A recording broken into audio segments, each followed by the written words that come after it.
খেজুরের স্তূপ পরে আছে। এই স্তূপের ভেতরে বিশ্বনবী হাত ঢুকায় দিলেন, দেখলেন উপরে শুকনা খেজুর, ভিতরে ভিজা খেজুর। বিশ্বনবী বললেন, ভিতরে ভিজা কেন? সে বলল, বৃষ্টি হয়েছে। তো বৃষ্টি হইলে ভিতরে ঢুকলো কেমনে, উপরে নাই কেন? বিষ্ণুবী তখন দাঁড়িয়ে বলেছিলেন, মান গাশশানা ফালাইসা মিন্না, who deceives us is not among us. যে আমাদেরকে ধোঁকা দেয় সে আমাদের দলভুক্ত না। আমানতদার সত্যবাদী ব্যবসায়ীদের হাসর হবে কিয়ামতের দিন নবীদের সাথে, শহীদদের সাথে, সিদ্দিকদের সাথে, আল্লাহর নেককার সালেহ বান্দাদের সাথে। এজন্য ব্যবসায় উল্টাপাল্টা করা যাবে না। ব্যবসায় যে ধোঁকা দেয় সে কি বিশ্বনবীর উম্মত হতে পারে? পেঁয়াজের যারা দাম বাড়ায় এরা কি মুসলমান হতে পারে?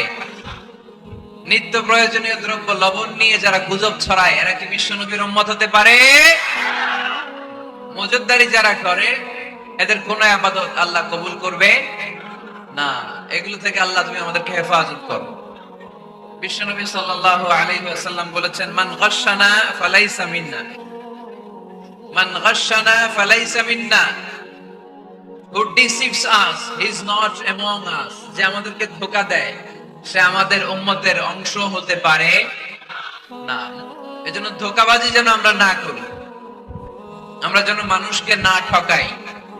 অন্যের জন্য গর্ত করলে আগে ওই গর্তে নিজেই পড়া লাগে, ঠিক কিনা? কাউকে আপনি পুকুরে গলা পানি পরিমাণ যদি নামাতে চান, আপনার তো অ্যাটলিস্ট কোমর পানি পরিমাণ নামতে হবে, ঠিক কিনা? নাকি আপনার গায়ে পানি না লাগাই তারে গলা পানিতে চুবাবেন? পারবেন? কাউরে গলা পানিতে চুবাইতে হইলে নিজের কোমর পানিতে কমপক্ষে নামতে হয়, চিল্লায় বলতে হবে, ঠিক কিনা? এজন্য অন্যের পিছনে যেন লেগে না থাকি, হিংসা বিদ্বেষ যেন না ছড়াই, মানুষকে যেন ধোঁকা না দেই।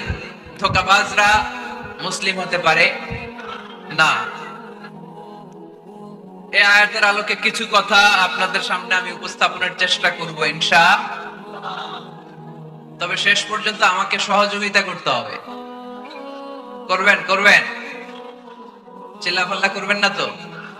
ওঠা বসা করবেন না তো? তাহলে চোখগুলো আমার দিকে আর কানগুলো খরগোশের কানের মতো খাড়া করে, যাতে আমরা যা শুনি এটা নিয়ে যেতে পারি। এই তাফসীর মাহফিলগুলোকে আমরা ক্লাসের মতো মনে করি। মাইকম্যান কোন দিকে? আরেকটু স্ট্রং করে দেন, সাউন্ডটা আরেকটু স্ট্রং। তারপর টি টেবিল রাখছেন নিশ্চয়ই নিচে ইটা দিয়ে, না? তো এখানে আমি পা রাখতে পারতেছি না, ফলে মাইকও সামনে আনা যাচ্ছে না। একটা বড় প্রোগ্রাম করতে হলে আগে ম্যানেজমেন্ট ঠিক করতে হয়।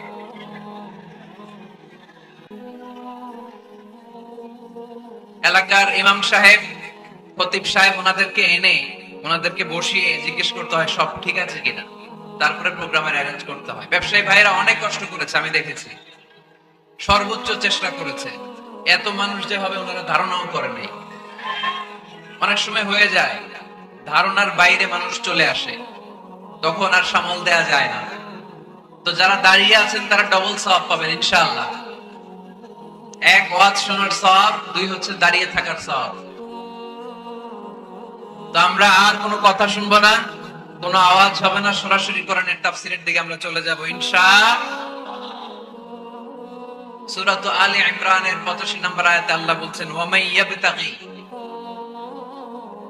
গায়রাল ইসলামি দীনান ফালান ইউকবালা মিনহু ওয়া হুয়া ফিল আখিরাতি মিনাল খাসিরিন। যে ব্যক্তি ইসলামকে রেখে দিয়ে অন্য কিছু তালাশ করে, যে ব্যক্তি ইসলামকে বাদ দিয়ে অন্য কোথাও শান্তি খোঁজে, যে ব্যক্তি ইসলামকে বাদ দিয়ে অন্য কোথাও সমাধান খোঁজে, তার থেকে আল্লাহ কিছুই কবুল করবে ফালা ইউকবালা মিনহু, কিছুই কবুল হবে না। তার ইসলাম ছাড়া অন্য মতাদর্শে যে সুখ খুঁজে বেড়ায়, তার থেকে আল্লাহ কিছুই কবুল করবে না। ওয়া হুয়া ফিল আখিরাতি মিনাল খাসিরিন, আর সে হবে আখিরাতে হাই হাই কোম্পানির ম্যানেজার। কোন কোম্পানি? খাসিরিন, ক্ষতিগ্রস্তদের মধ্যে সে শামিল হয়ে যাবে। হাই হাই করবে, কিছুই কবুল হবে না। Whoever seek anything except Islam, that will be not accepted to Allah, and he will be the loser in hereafter. ইসলাম ছাড়া অন্য কিছু খুঁজলে তার দুনিয়াতেও শান্তি নাই, আখেরাতেও শান্তি নাই। আর সে আখেরাতে হবে হাই হাই কোম্পানির ম্যানেজার, ক্ষতিগ্রস্তদের মধ্যে শামিল হয়ে যাবে। এজন্য শান্তি আছে ইসলামে, শান্তি আছে কই? এজন্য আমরা ইসলাম মানতে চাই, বুঝতে চাই, শিখতে চাই, শিখাতে চাই, ঠিক কিনা? ইসলাম মানবো কতক্ষণ? দেহে প্রাণ আছে যতক্ষণ, ঠিক কিনা? ইসলাম মানবো কোনখানে? সবখানে। উত্তর দেন, ইসলাম মানবো কতক্ষণ?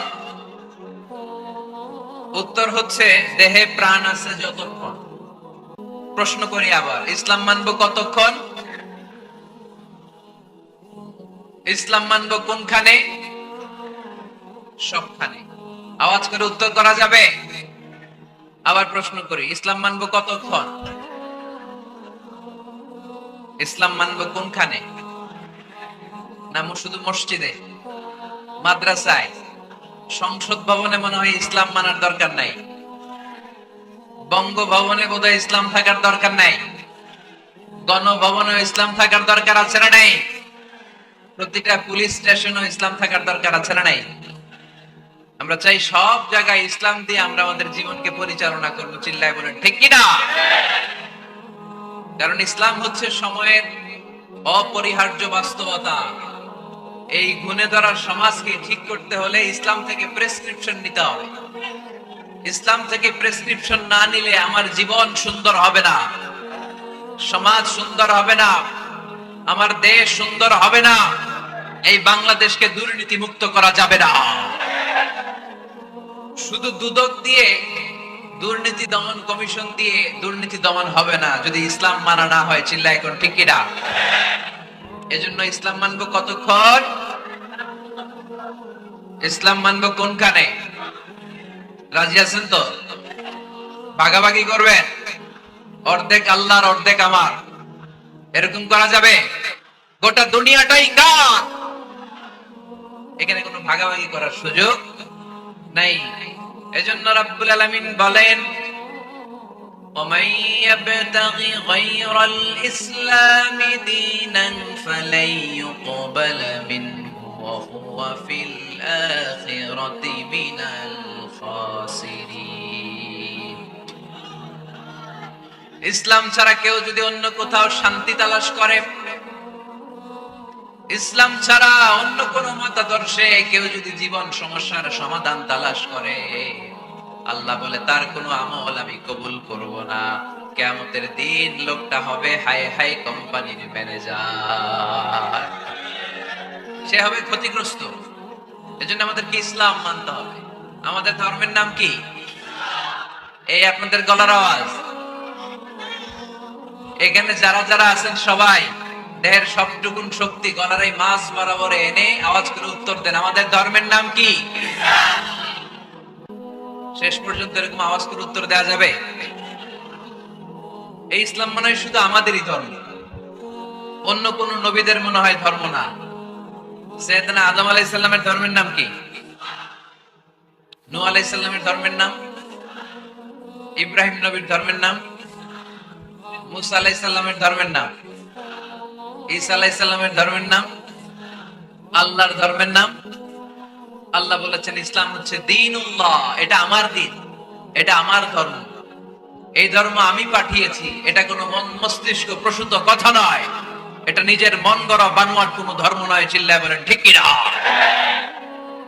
সব নবীদের ধর্মের নাম ছিল ইসলাম। অনেকে আমরা গুলিয়ে ফেলি, আমরা মনে করি শুধু আমাদের ধর্মের নাম ইসলাম, অন্য নবীদের ধর্মের নাম বোধহয় ইসলাম না। এটা ভুল। আজকে আকীদা খালিস করে নেন, কনসেপশন এন্ড আইডিয়া ক্লিয়ার করে নেন, সব নবীদের একটাই ধর্ম, চিল্লায় বলতে হবে কিনা? তার প্রমাণ, তার দলিল কি? তার দলিল হচ্ছে আল্লাহর কোরআন।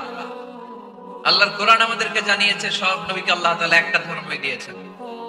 আল্লাহ বলছেন, মা কানা ইব্রাহিম ইয়াহুদিয়ান ওয়ালা নাসরানিয়ান ওয়ালাকিন কানা হানিফান মুসলিমা। আমার খলিল ইব্রাহিম ইহুদি ছিল না, আমার নবী ইব্রাহিম নাসারা ছিল না, আমার খলিল ইব্রাহিম অন্য কোন ধর্মের ছিল না। সাইয়েদনা ইব্রাহিম ছিলেন কানা হানিফাম মুসলিমা, একনিষ্ঠ মুসলমান। সুবহানাল্লাহ। সাইয়েদনা ইব্রাহিম আলাইহিস সালাম ছিলেন একনিষ্ঠ মুসলমান। কানা হানিফাম মুসলিমা, এই আয়াত প্রমাণ করে যে সাইয়েদনা ইব্রাহিম আলাইহিস সালামের ধর্মের নামও কি ছিল? আওয়াজ করে বলতে হবে, কি ছিল? পেয়ে গেছি আমরা। এরপরে সাইয়েদনা ইউসুফ আলাইহিস সালাম দোয়া করেছেন,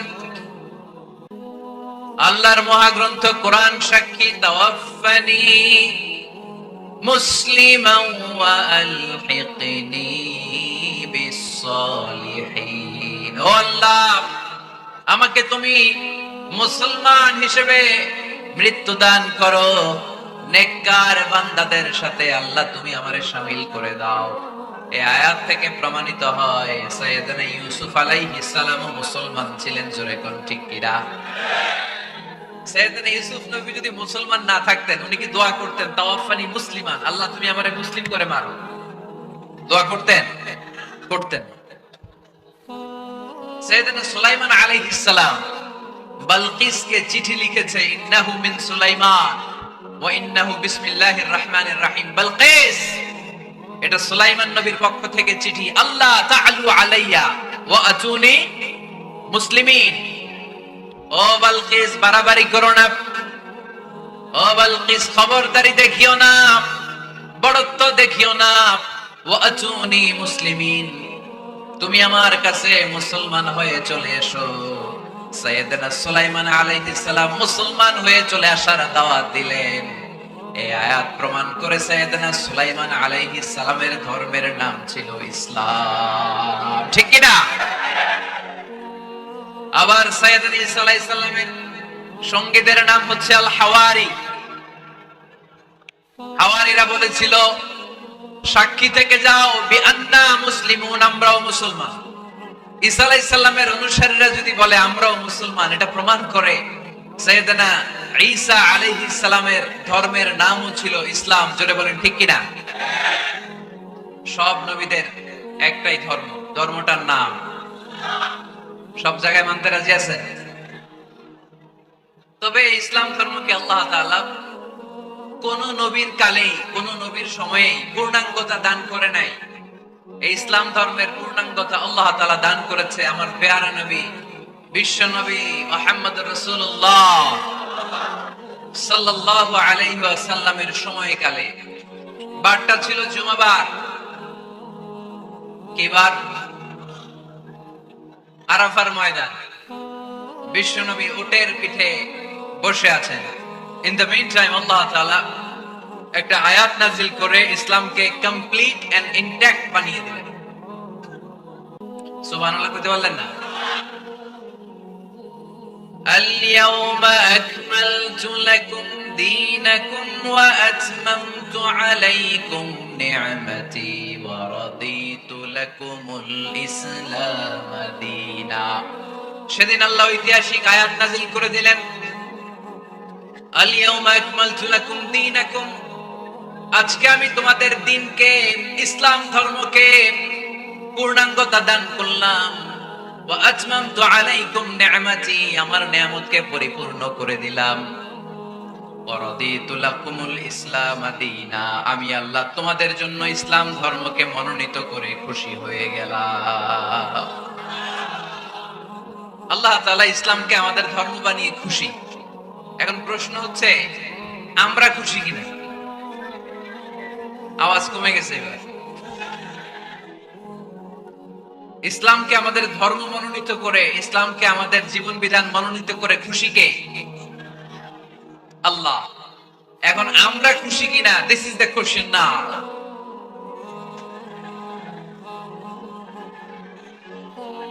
খুশি? কম না বেশি? আসলে আমরা বেশি খুশি এবং প্রতিদিন এই ঘোষণা দেই, প্রতিদিন এই ঘোষণা দেই যে আমরা ইসলাম পেয়ে খুশি, কিন্তু অর্থ জানি না, তাই বুঝি না। আমরা প্রতিদিন নামাজের পরে পড়ি রাদিতু বিল্লাহি রাব্বা, রব হিসেবে আল্লাহরে পেয়ে আমরা খুশি, অবিল ইসলামি দীনা, ইসলামকে ধর্ম হিসেবে পেয়ে খুশি, ঠিক কি না? এই দোয়াটা সালাম ফিরানোর পরে আমরা পড়ি না? পড়ি।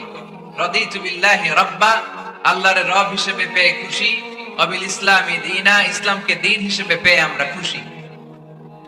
আমরা কিন্তু প্রত্যেকদিন ফরজ সালাতের পরে এই দোয়াটা করি কিনা ভাই? রাদিতু বিল্লাহি রাব্বা, আল্লাহ তোমার রব হিসেবে পেয়ে খুশি, অবিল ইসলামি দীনা, ইসলামকে ধর্ম হিসেবে পেয়ে আমরা খুশি। এই দোয়াটা পড়ি কিন্তু অর্থ বুঝি না, তাই হৃদয়ে লাগে না, ঠিক কিনা? এজন্য অর্থ জানার দরকার আছে না নাই? আমি সব সময় বলি প্রিয় ভাইরা, কোরআনের অর্থ পড়ুন, মাতৃভাষায় কোরআনকে বুঝুন। এই যে মোবাইলের ভেতরে এখন অ্যাপস পাওয়া যায়, এটারে বলে স্মার্টফোন। কি ফোন? যারাই আপনি স্মার্ট হইতে চান, একটা স্মার্টফোন নিয়ে নেবেন, স্মার্ট হয়ে যাবেন। তো এটা আপনাকে স্মার্ট বানাবে, সবকিছু এটার ভেতরে থাকে, সব পাওয়া যায়। এখানে আপনি কোরআন নিয়ে পড়তে পারবেন, কোরআনে আল্লাহ কি বলেছে। তো অর্থ করলে আপনার হৃদয়ে লাগবে। আমরা তারাবির নামাজ পড়ি 20 রাকাত, ঠিক কিনা? কত আযাবের আয়াত যায়, কত জান্নাতের সুন্দর বর্ণনা চলে যায়, কিন্তু যিনি পড়ায় উনিও কান্দে না, আমরাও কান্দি না, ঠিক কিনা? ওনারও পশম দাঁড়ায় না, আমাদেরও পশম দাঁড়ায় না। বাট আরব বিশ্বে when they recite they got their goosebumps, তারা যখন কোরআন তেলাওয়াত করে ওদের গায়ের পশমগুলো দাঁড়িয়ে যায়। শাইখ আব্দুর রহমান সুদাইস যখন তেলাওয়াত করে পিছনে মুসল্লিরা কাঁদে। আমি গত বছর হজে ওনার পেছনে নামাজ পড়ছিলাম, উনি সূরা কুরাইশ পড়ছে, উনি পড়ছেন ফালিয়াবুদু রাব্ব হাযাল বাইত। এই কথা বলে উনি কাঁদতে শুরু করলাম, আমরাও কাঁদতে শুরু করলাম। কারণ এই আয়াতের অর্থ হচ্ছে ফালিয়াবুদু লিইলাফি কুরাইশ ইলাফিহিম রিহলাতাশ শিতাই ওয়াস সাইফ। ও কুরাইশি ব্যবসায়ীরা, শীত গ্রীষ্মে তোমরা ব্যবসা করো, কিন্তু ফালিয়াবুদু রাব্ব হাযাল বাইত, এই ঘরের রবের ইবাদত করো। ওই ঘরটা কিন্তু সামনে। শাইখ আব্দুর রহমান সুদাইস যখন ইমামতি করতেছে তখন ওই আল্লাহর ঘরটা সামনে আছে না নাই? আপনারা টিভিতে দেখেন নাই? কাবা ঘরের সামনে কিন্তু নামাজটা পড়ে। তো ওই আয়াতের অর্থ ছিল এই ঘরের রবের ইবাদত করবা, তাহলে রিজিকের ব্যবস্থা করবে কে?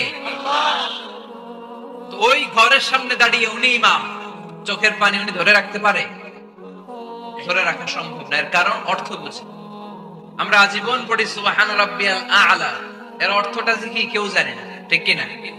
তো চোখ দিয়ে পানি নামবে কেমনে? চাইনিজ ভাষা আমাদের কাছে যেরকম, কোরআনের তেলাওয়াত আমাদের কাছে অনেকটা এরকমই। চাইনিজ ভাষার অর্থ জানি না, কোরআনের আয়াতের অর্থ জানি, কিন্তু এই কথা বললে কি আল্লাহ আমাদেরকে ছাড়বে? No excuse will be granted that day. সেদিন আল্লাহ কোনো এক্সকিউজ গ্রহণ করবে না। অনেক হিন্দু মুসলমান হয়, এরপরে তারা কোরআন বোঝে, আল্লাহ বলবে হিন্দু হয়ে পারলো, তুই পারলি না কেন? জোরে বলেন ঠিক কিনা? এজন্য অর্থ বোঝার চেষ্টা করতে হবে। তাহলে আলোচনার যেই জায়গায় আমরা এসেছিলাম, আমার কথা বলছিলাম, আল্লাহ বলেছেন ইসলামকে তোমাদের ধর্ম মনোনীত করে আমি আল্লাহ খুশি। আমরাও বলে দিলাম আল্লাহ তুমি যদি ইসলাম দিয়ে খুশি, আমরাও ইসলাম পেয়ে খুশি। জোরে কোন ঠিক কিনা?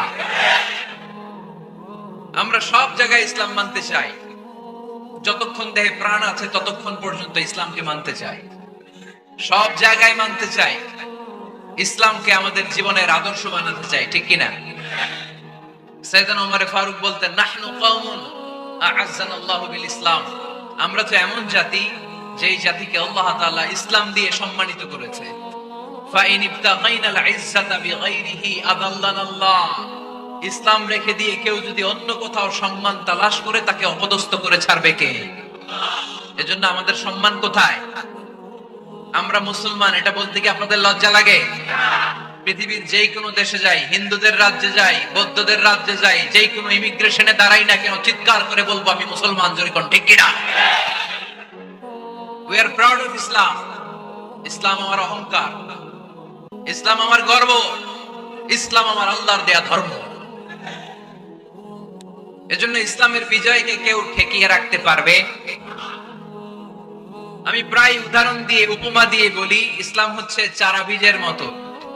চারা বীজ মাটিতে ঢুকিয়ে দিলে এটা উপরের দিকে ওঠে, তো ইসলামকে যারা মাটিতে গেড়ে ফেলতে চায় তারা জানে না ইসলামের উপমাটা অনেকটা চারা বীজের মতো। ইসলামকে মাটিতে গেড়ে দিলে এটা কি হবে? জোরে বলেন, আরো জোরে বলেন। উপরের দিকে গর্জে উঠবে। এই যে উপমা দিছি এটা নিয়েও আবার অনেকে ভুল ধরে, আছে না নাই? আল্লাহ নিজেই কোরআনে উপমা দিয়েছেন, মাসালুল লাযীনা ইউনফিকুনা আমওয়ালাহুম ফি সাবিলিল্লাহি কামাসালি হাব্বা। যারা আল্লাহর রাস্তায় দান করে এই দানের উপমা হচ্ছে একটা চারা বীজের মতো। সুবহানাল্লাহ পড়ে। এই চারা বীজ থেকে 7টা শীষ বের হয়, প্রতিটা শীষে জন্ম নেয় শত শস্য দানা। আল্লাহ জানে চায় ইচ্ছা মতো রিজিক দিয়ে তার জীবনকে পূর্ণাঙ্গ করে দেয়। সুবহানাল্লাহ পড়ে। এজন্য আল্লাহ বললেন ইসলাম হলো আমার একমাত্র মনোনীত ধর্ম। ইসলাম ছাড়া অন্য কেউ যদি সম্মান তালাশ করে তার কাছ থেকে কিছুই আমি গ্রহণ করব না। কিয়ামতের দিন সেই লোকটা হবে হায় হায় কোম্পানির ম্যানেজার, ঠিক কি না? এজন্য আমরা একটা ধর্মকেই মানতে চাই। চিল্লায় বলেন তো ধর্মটার নাম কি? ইসলাম ছাড়া অন্য কিছু মানি না। ইসলাম ছাড়া অন্য কিছু মানি না। সহিহ বুখারীর বর্ণনা, সালাসাতুন ফিল গার। বনী ইসরাইলের জামানায় 3 জন লোক সফরে বেরিয়েছে।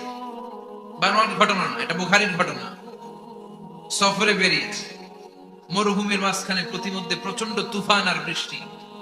বৃষ্টি থেকে বাঁচার জন্য এর একটা পাহাড়ের গুহার ভিতরে ঢুকেছে। হঠাৎ থান্ডার, বজ্রপাত, বিজলি, মুষলধারে বৃষ্টি।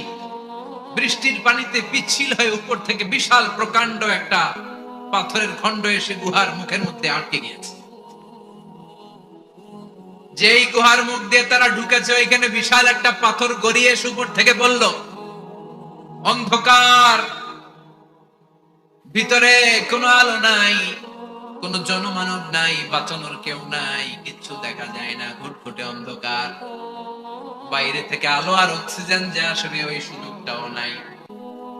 3 জন বুঝে গেল আমাদের মৃত্যু এখানেই হবে। আমাদের কঙ্কাল গুলো শত শত বছর এখানে পড়ে থাকবে, কেউ উদ্ধারের জন্য আসবে না, ঠিক কি না? বাঁচানোর কেউ নাই। অক্সিজেন যতটুকু আছে কিছুক্ষণ পরে এটাও শেষ হয়ে যাবে। 3 জনের একজন বলল আমাদের বাঁচানোর কেউ নাই, একজন ছাড়া তিনি কে? আমাদের 3 জনের জীবনে এমন কোন নেক আমল আছে কিনা যেটা দিয়ে আল্লাহর কাছে দোয়া করা যায়? কার জীবনে কি নেক আমল আছে যেই নেক আমলটা দুনিয়ার কোন মানুষকে দেখানোর জন্য করা হয় নাই, শুধু করা হয়েছে কার জন্য? এরকম কোন নেক আমল থাকলে দোয়া করা শুরু করো, এছাড়া আমাদের বাঁচার কোনো উপায় নাই। একজন দোয়া করা শুরু করলো।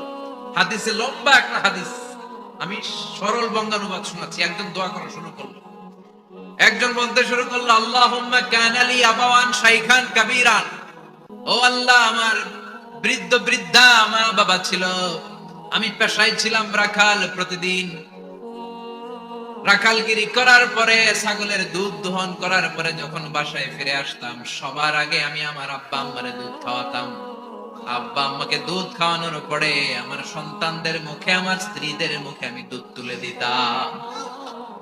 একদিন আমার আসতে দেরি হয়ে গেল, এসে দেখি আব্বা আম্মা ঘুমিয়ে গেছে। দুধের বাটি নিয়ে আমি আব্বা আম্মার মাথার সামনে দাঁড়িয়ে রইলাম।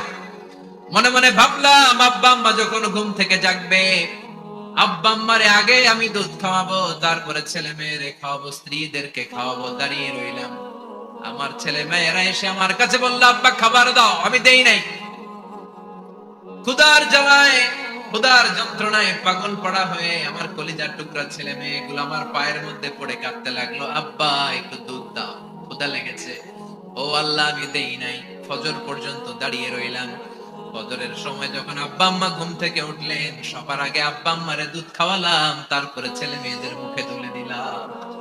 ও আল্লাহ, ও আল্লাহ, ওই দিনে সারা রাতটা আমি দাঁড়িয়ে আব্বা আম্মার জন্য যে দাঁড়িয়েছিলাম, দুনিয়ার কাউরে দেখানোর জন্য নয়, শুধু তোমারে খুশি করার জন্য। ওই রাতের ইবাদতটা যদি তোমার কাছে পছন্দ হয়, বা ফাররিজ আন্না মা নাহনু ফি, আজকে যেই বিপদে আমরা আছি, বিপদ থেকে তুমি বাঁচা। বলার সাথে সাথে 1/3, 1/3 পাথরটা ডান দিকে সরে। সুবহানাল্লাহ পড়বেন না? এবার বাইরে থেকে আলো আসতে শুরু করেছে, অক্সিজেন ঢুকতে শুরু করেছে, তাদের মনের মধ্যে স্বস্তি ফিরে এসেছে। এবার দ্বিতীয় জন দোয়া শুরু করলো, আল্লাহ আমার এক চাচাতো বোন ছিল, এত সুন্দরী, আমার জীবনে এত সুন্দরী নারী আমি দেখি নাই। এত সুন্দরী নারী। ওয়াকুনতু উহিব্বুহু বিআশাদ্দি মা ইউহিব্বুর রিজাল আন-নিসা। একজন পুরুষ একজন নারীকে যত ভালোবাসতে পারে আমি ঠিক ততটা ভালোবাসতাম আমার এই সুন্দরী কাজিনকে, চাচাতো বোনকে। কিন্তু আমার মনের কথা আমার চাচাতো বোনরা আমি বুঝাতে পারি নাই। একদিন লজ্জা শরমের মাথা খেয়ে চাচাতো বোনরা আমি বললাম, তোরে আমি বড্ড ভালোবাসি, একান্তে আমি তোরে চাই। চাচাতো বোন বলল, এত এত স্বর্ণ মুদ্রা যেদিন জমাতে পারবা ওই দিন আমারে বাবা। এবার আমি স্বর্ণ মুদ্রা জমাতে লাগলাম। জমাতে জমাতে জমাতে জমাতে বছর শেষে স্বর্ণ মুদ্রার থলে নিয়ে চাচাতো বোনের হাতে দিলাম। চাচাতো বোন আমার অপকর্মে রাজি হয়ে গেল। গোপন একটা রুমের ভেতরে আমরা ঢুকলাম, দুইজনেই জামা কাপড় খুলে নেকেড হলাম, জিনা করব, পাপ কাজ করব। একেবারে ফাইনাল ডেস্টিনেশন আমরা চলে গেলাম। পাপ কাজ যখন আমরা শুরু করব, ইন দা মিন টাইম আমার চাচাতো বোন আমার ডেকে বলে, ও আমার চাচাতো ভাই, ইত্তাকিল্লাহ, ইত্তাকিল্লাহ, আল্লাহরে ভয় কর, আমার সতীত্ব নষ্ট করে দিস না। আল্লাহ ওই মুহূর্ত থেকে ফিরে আসা কোন পুরুষের পক্ষে সম্ভব ছিল না। ইত্তাকিল্লাহ এই বাক্যটা শুনে, তোমার আওয়াজ শুনে আমার কলিজার মধ্যে কাঁপুনি ছুটে গিয়েছে। তোমার নাম শুনে আমি আর ধৈর্য ধারণ করতে পারি নাই, চিৎকার মেরে জামা পেড়ে ওই ঘর থেকে বের হয়ে গেলাম। ও আল্লাহ, শুধুমাত্র কেবলমাত্র একমাত্র তোমার ভয়ে ওই দিন আমি আমার চাচাতো বোনের সাথে পাপ কাজে লিপ্ত হই নাই। আল্লাহ রে, ওই দিনের আমলটা যদি তোমার দরবারে কবুল হয়ে থাকে, আজকের বিপদের দিনে তুমি আমাদের বাঁচাও। বলা মাত্রই এই দোয়া আল্লাহর কাছে এত কবুল হয়েছে, কারণ আল্লাহর ভয় এটা পৃথিবীর সবচেয়ে বড় ইবাদত। চিল্লায় বলেন ঠিক কিনা? যাদের হৃদয়ে আছে আল্লাহর ভয়, তারা কবু পথ ভুলে যায় না। আল্লাহর প্রেম ছাড়া এই দুনিয়ায় কারো কাছে কোনো কিছু চায় না। ঠিক কিনা? আল্লাহর ভয় আল্লাহর কাছে সবচেয়ে বড় প্রিয় ইবাদত। আল্লাহর কাছে দোয়াটা এত পছন্দনীয় হয়েছে, মুহূর্তের মধ্যে 2/3 পাথরটা গুহার মুখ থেকে ডান দিকে সরে যায়।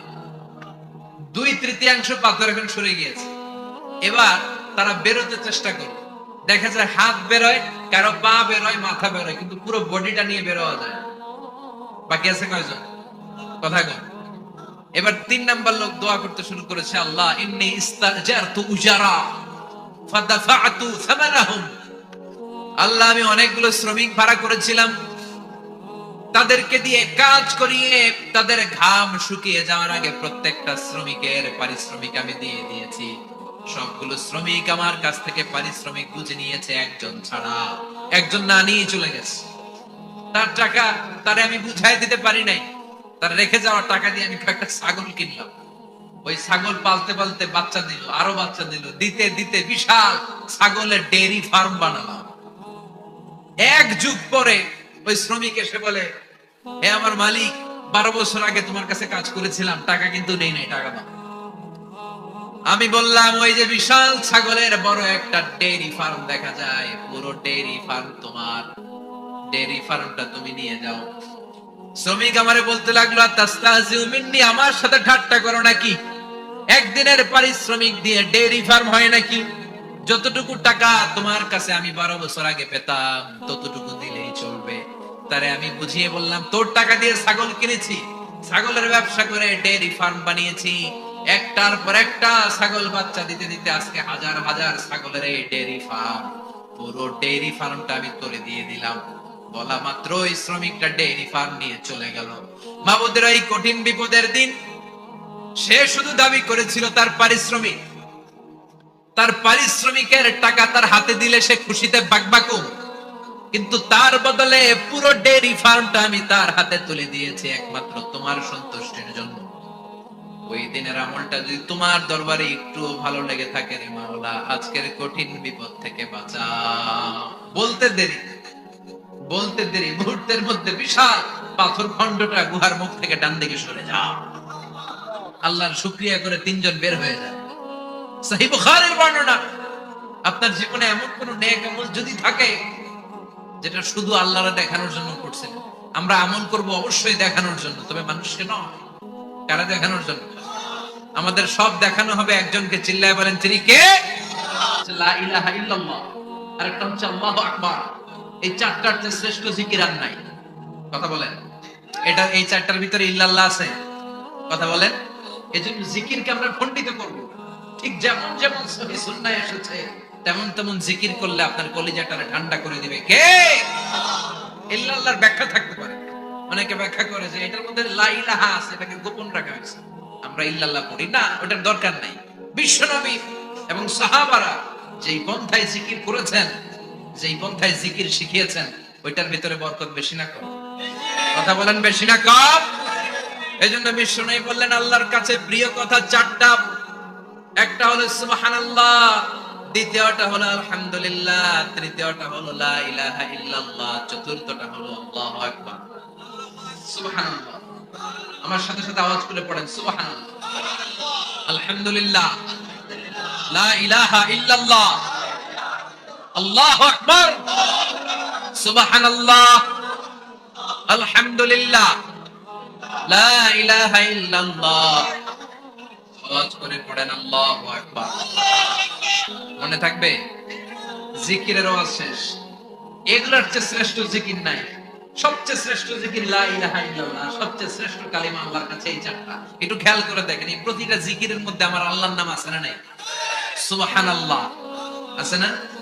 আলহামদুলিল্লাহ, লা ইলাহা ইল্লাল্লাহ, আল্লাহু আকবার। আল্লাহ ছাড়া আল্লাহর নাম থাকবে না যেই শব্দের মধ্যে ওই সমস্ত নাম আর হুই হুই হুই হুই, এগুলো দিয়ে কোনো জিকির করা যাবে। আবার আব্দুল্লাহ ইবনে আমর ইবনে আস বর্ণনা করেন, বিশ্বনবী যখন জিকির গুলো করতেন, আমি বিশ্বনবীকে দেখেছি বিশ্বনবীর আঙ্গুলের কড়ায় জিকির গুনতেন। সুবহানাল্লাহ পড়েন। দেখতেছেন আমার হাত দেখা যায়? দেখা যায়, দেখা যায়।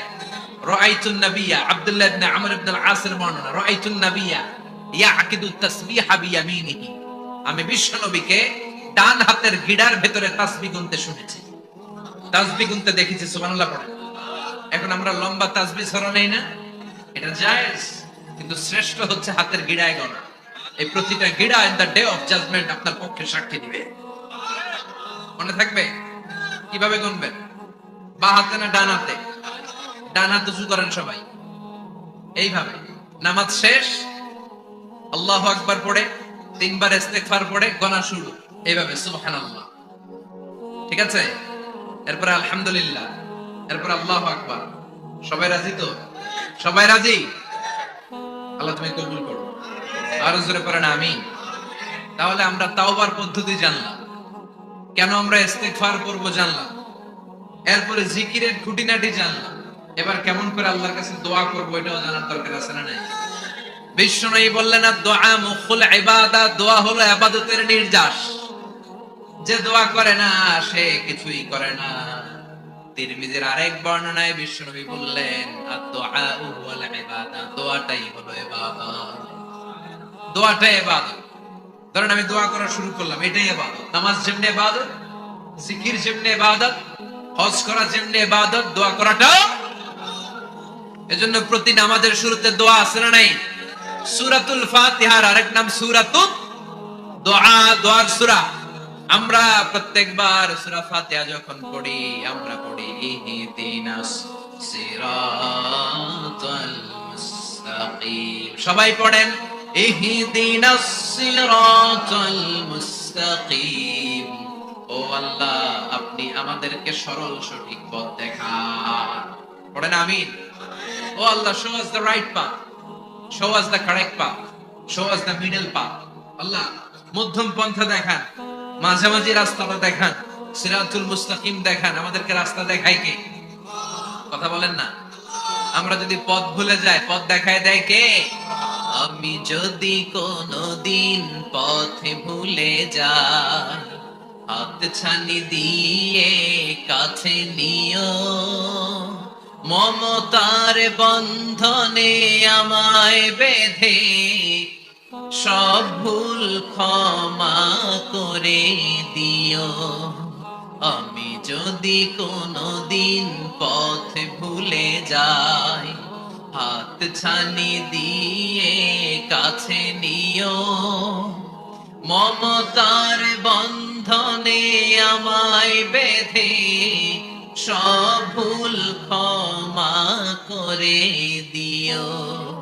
আমি যদি কোনদিন পথে ভুলে যাই, পড়ে হাত ছানি দিয়ে কাছে নিও, মমতার বন্ধনে আমায় ডেকে সব ভুল ক্ষমা করে দিও। চিল্লায় পড়ে না আর জোরে আমিন। এজন্য বিশ্বনবী বললেন যে দোয়া বাদ দিল তার সব বাদ। কারণ দোয়া দিয়ে নামাজ শুরু, দোয়া দিয়ে সব শুরু, দোয়াটাই হলো ইবাদত। চিল্লায় বলেন ঠিক কিনা? আর দোয়া সিলাহুল মুমিন, দোয়া হচ্ছে মুমিনের উইপন, অস্ত্র, মুমিনের বড় অস্ত্র। যেখানে সবকিছুর দৌরাত্ম্য শেষ, ওইখানে দোয়ার দৌরাত্ম্য শুরু। যেখানে সবকিছুর কারিশমা শেষ, ওখান থেকে দোয়ার কারিশমা শুরু। এরকম অনেক ক্যান্সারের মতো দুরারোগ্য ব্যাধিতে আক্রান্ত, ডক্টর ফাইনালাইজ করে দিয়েছে বাঁচবে না, 2 মাস বাঁচবে। কয় মাস? কথা বলেন। মাত্র 2 মাস সে বাঁচবে। তারপরেও দেখা গেছে লোকটা 7 বছর বেঁচে ছিল। আছে না নাই? দোয়া, the power of দোয়া। Everything is pre-written, but by supplication is it's rewritten. সবকিছু আগে লেখা থাকে। মহাবিশ্ব সৃষ্টির 50,000 বছর আগে আমাদের ভাগ্যে কি ঘটবে সব লিখে রেখেছে কে? সব অপরিবর্তনীয়। কিন্তু এই তাকদীরেরও কিছু জিনিস আল্লাহ চেঞ্জ করে দেয় দোয়ার বরকত।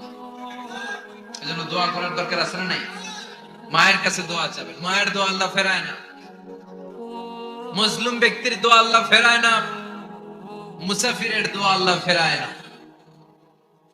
যিনি রোজা রেখে দোয়া করেছেন তার দোয়া আল্লাহ ফেরায়। বেশি বেশি আল্লাহর কাছে দোয়া করতে রাজি আছেন তো? কিন্তু দোয়াটা হইতে হবে সিনসিয়ার, একনিষ্ঠ দোয়া। অনেকে দেখবেন দোয়াও করে ওদিকেও তাকায় আছে, জুমার নামাজে প্রায় হয় বিশাল দোয়া, দোয়াও করতেছে আবার এদিকে, আছে না নাই? আবার দোয়াও করে মোবাইলও টিপে, কথা কন।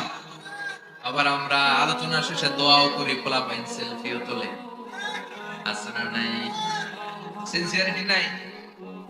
আপনার কি পরিমাণে সিনসিয়ারিটি আছে এটার উপর ডিপেন্ড করবে আপনার দোয়া কবুল হবে কি হবে না। একজন দোয়া করলে মুহূর্তে কবুল, চোখ বন্ধ করলে আল্লাহর আরশে চলে যায়।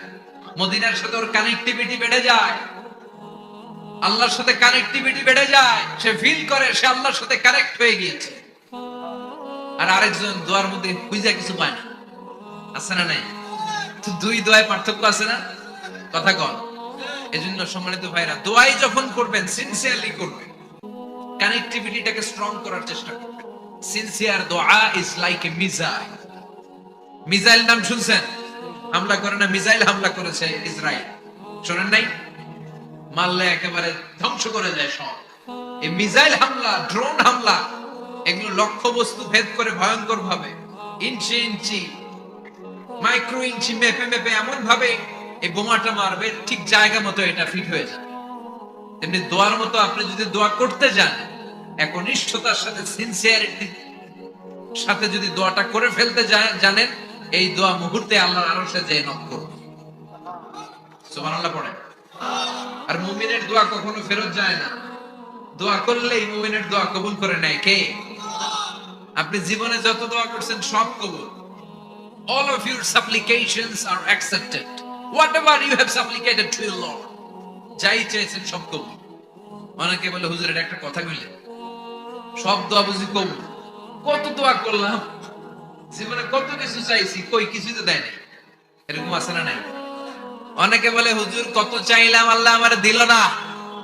5টা আল্লাহ মেয়ে দিয়েছে, একটা ছেলের জন্য কাবাগর ধরে দোয়া করে আসছি, হাজরে আসওয়াদ ধরে দোয়া করে আসছি, মুলতাজামে দোয়া করে আসছি, আরাফাতের ময়দানে দোয়া করছি, কই আল্লাহ দিল না।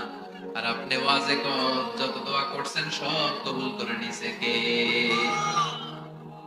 কন্ট্রাডিক্ট হয়ে গেল না? আমি বললাম সব দোয়া কবুল, আর আপনারা কই দিয়েছেন কই কত কিছু তো পাই নাই। আল্লাহর দোয়া কবুল করার 3টা পদ্ধতি আছে। কয়টা? আপনাদের জিমানি আসছে? কথা শুনতেছেন তো? 3টা পদ্ধতিতে তিনি দোয়া কবুল করেন। চিল্লায় বলেন কয়টা? আপনি দোয়া করা মাত্রই আল্লাহ এই দোয়াটা অ্যাকসেপ্ট করে নেয়। আল্লাহ বলে accepted, rejected he never shed your সাপ্লিকেশন is rejected. তোমার দোয়া রিজেক্ট করে দিলাম, এটা আল্লাহ কখনো বলে? সুবহানাল্লাহ বলবেন না? দোয়া করা মাত্রই কবুল করে কে? তবে তিনটা পদ্ধতিতে করে। চিল্লায় বলেন তো কয়টা? যখনই যা চাইবেন আল্লাহ বলে দেব দেব দেব, দেব না কখনো বলে না। তিন পদ্ধতিতে কবুল হয়। পদ্ধতি নাম্বার 1, কোন বিষয় আল্লাহর কাছে চাইলেন, দোয়া করলেন, আল্লাহ বলে দেব দেব বলেই তিনি দিয়ে দেয়, ফলে আপনি পেয়ে যান, আপনি খুশি। সুবহানাল্লাহ। পদ্ধতি নাম্বার 2, আপনি আল্লাহর কাছে কিছু চাইলেন, আল্লাহ তখনও বলে বান্দা তোরে দেব, রিজেক্ট করে দিলাম এটা বলে না, দেব তবে এখন না, লেটার অন, একটু দেরি করে, পরে দেব, কখন দিলে আমার জন্য ভালো, আমার চেয়ে ভালো জানে কে। তাইলে মাঝে মাঝে সাথে সাথে দেয়, মাঝে মাঝে দেরি করে দেয়। পদ্ধতি নাম্বার 3, আল্লাহর কাছে দোয়া করলেন, আল্লাহর কাছে কায় মনোবাক্যে চাইলেন, তখনও আল্লাহ বলে বান্দা আমি দেব, তুই নিরাশ হইস না, তবে এখন দেব না, দেরি যেদিন বিপদে পড়ে যাবি ওই দিন দেব। যেদিন পিতা সন্তানরে চিনে না, সন্তান পিতারে চিনবে না, পীর সাহেব মুরিদরে চিনবে না, মুরিদ পীর সাহেবরে চিনবে না, মুসল্লি ইমাম সাহেব চিনবে না, ইমাম মুসল্লি চিনবে না, নেতা কর্মী চিনবে না, কর্মী নেতারে চিনবে না। চিল্লা এখন ঠিক কিনা? কেউ কাউরে চিনবে না, কেউ কাউর কোন উপকার আসতে পারবে না। ওই কঠিন দিনে তোরে আমি দেব রে গোলাম। তাহলে এই যে এতগুলো দোয়া ছোটবেলা থেকে আনটিল টুনাইট, এই রাত পর্যন্ত যে দোয়াগুলো আল্লাহর কাছে করছেন, লস হয়েছে? চিল্লায় বলেন লস হয়েছে না লাভ? লস না লাভ? আল্লাহ বলে গোলাম চা বেশি বেশি দোয়া কর, উজিবু দাওয়াতাদ দাঈ ইযা দাআন। আমার বান্দা আমার কাছে চাইতে দেরি হয়ে যায়, দোয়া কবুল করতে দেরি হয়, এজন্য বারবার চাইতাম, না দিলেও চাপ, না দিলেও ওই একটু পরে দিবে, দেরি করে দিবে, যখন আমার জন্য উপকার হবে, ভালো হবে, তখন দিবে, তা না হলে কিয়ামতের ময়দানে দিবে। চিল্লায় বলেন ঠিক কি না? বেশি বেশি দোয়া করবেন, সবার জন্য করবেন, নিজের জন্য করবেন, ফ্যামিলি মেম্বারসদের জন্য করবেন, শুভাকাঙ্ক্ষীদের জন্য করবেন, শত্রুদের জন্য বেশি করবেন, হেটার্স যারা আছে ওদের জন্য বেশি দোয়া। আল্লাহ যেন এগুলোর হেদায়েত দেয়। ইসলাম বিরোধী যারা, এদের জন্য দোয়া। হিন্দু বন্ধু থাকলে এদের জন্য দোয়া, হেদায়েতের দোয়া। ঠিক কি না? সবাই সবার জন্য দোয়া করেন। অনেকে কয় হুজুর আমি আরেকজনের জন্য করবো কেন, হ্যাটটা হ্যাঁ করবো, আমার দোয়া আমি করব, আছে না নাই? না, আপনি তার জন্য করবেন। আপনি যদি আপনার ভাইয়ের জন্য দোয়া করেন, ফেরেশতারা বলে ওয়ালাকা বিমিসলি, মানে আল্লাহ সে তার ভাইয়ের জন্য যে দোয়া করলো, এই দোয়াটা আগে তার জন্য তুমি কবুল করে নাও।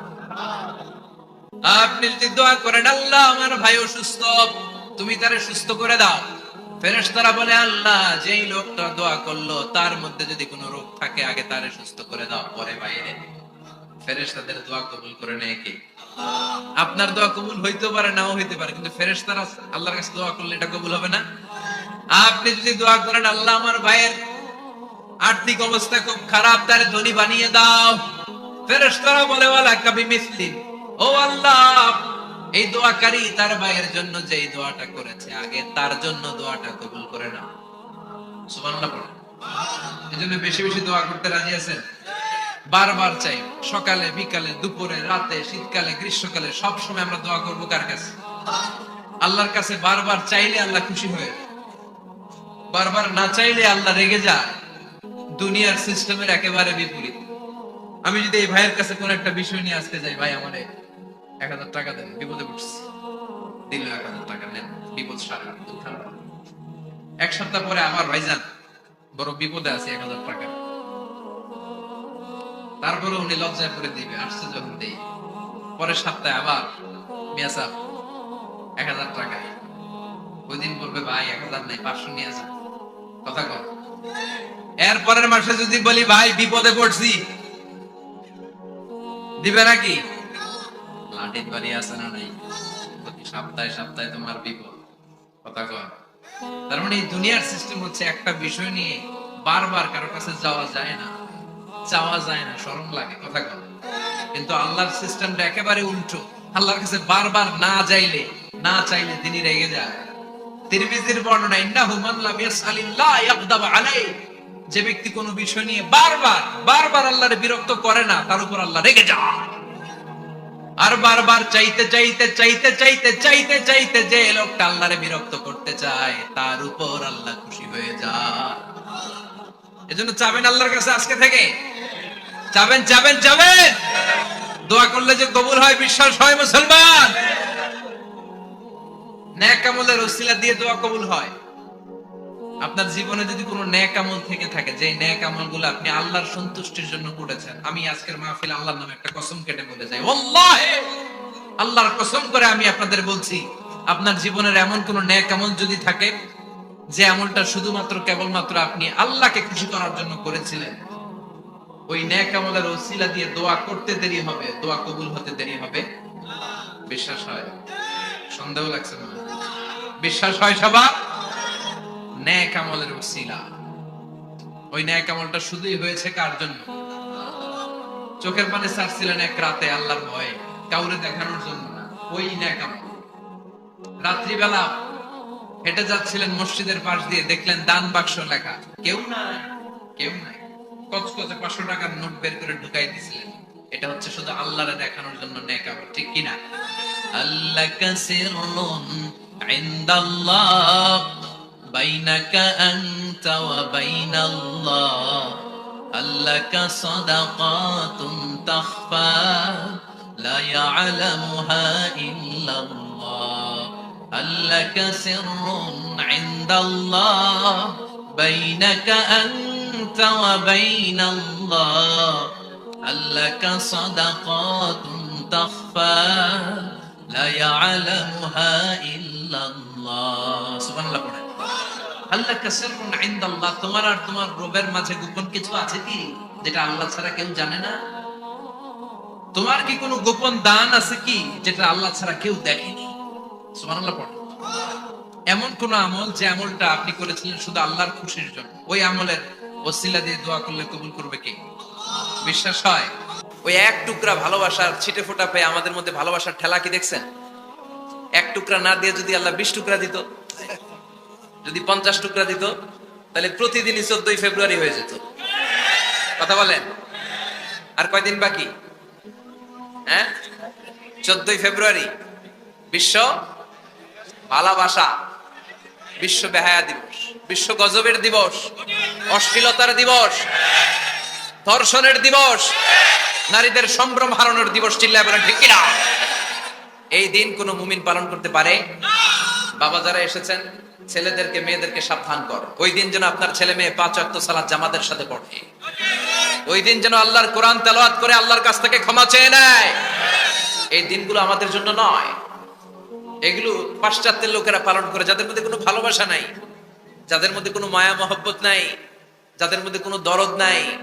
এই জন্য তারা বছরের একটা দিনকে ভালোবাসা দিবস হিসেবে পালন করে। আমাদের তো সব সময় ভালোবাসা, আমাদের সকালেও ভালোবাসা আছে না নাই?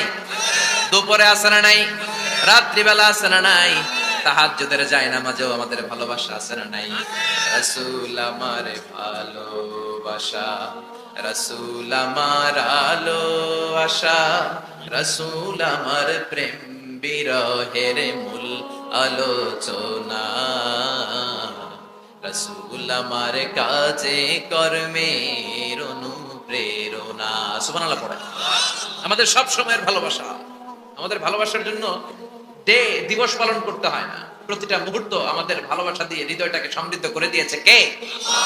এজন্য আল্লাহ ডেকে বললেন, গোলাম ভালোবাসা তৈরির পরে আমি 100 টুকরা করলাম, এক টুকরা ভালোবাসা বিশ্বের সব মানুষের মধ্যে ঢেলে দিলাম, 99 টুকরা ভালোবাসা আমি আল্লাহ নিজের মধ্যে রেখে দিলাম।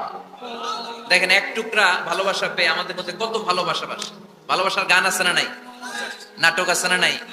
উপন্যাস আছে না নাই? ভালোবাসার ফিল্ম আছে না নাই?